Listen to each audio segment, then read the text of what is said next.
வீட்டுக்குள்ளேயும் சரி வீட்டுக்கு வெளியிலையும் சரி வடக்கு வடகிழக்கு மூல கிழக்கு மத்தியமும் தென்கிழக்கு இந்த பகுதிகளில் கழிவுநீர் தொட்டி உள்ள வீடுகளில் கண்டுபிடிக்க முடியாத வியாதி, நீண்டகால வியாதி, தீர்க்கவே முடியாத வியாதி, மேபி கேன்சர் மாதிரியான டிசீஸ் இருக்கிறதையும் நம்மளால் பார்க்க முடியுது. ஸோ இதெல்லாமே வீட்டை சுற்றி வீட்டுக்குள்ளே வெளியே இருக்கக்கூடிய தவறுகளும் அதற்குரிய பலன்களும். வீட்டுக்கு வெளியில் தெருக்குத்தில் ஒரு 6 டைப் இருக்குது. ஸோ எல்லா தெருக்குத்துக்குமே ஒரே பலன் தான். ஒருத்தருக்கு தெருக்குத்து, தெருத்தாக்கம், தெரு பார்வை வந்துருச்சு அப்படின்னா அவங்கள ஃபினான்ஷியலாக நடுத்தெருவுக்கு கொண்டு வந்துடுது. அப்படி இல்லைன்னா அந்த வீட்டோட எஜமானம் இருக்க விடுறதில்லை.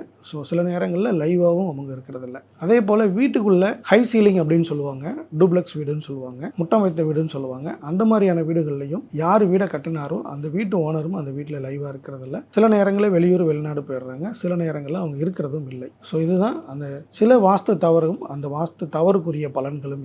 இது பெரும்பாலும் இந்த வீடியோ பார்க்கக்கூடிய நபர்களுக்கு பெரும்பாலும் எல்லாத்துக்கும் பொருந்தும்னு நினைக்கிறேன். இன்னும் நிறைய பலன்கள் இருக்குது. ஸோ அது அவங்க வீட்டுடைய அமைப்புக்கு ஏற்ப அந்த பலன்கள் கொஞ்சம் கூட குறையும் வரலாம். இந்த நிகழ்ச்சியில் நிறைய கேள்விகளுக்குரிய பதில் உங்களுக்கு கொடுத்துருக்கோம்.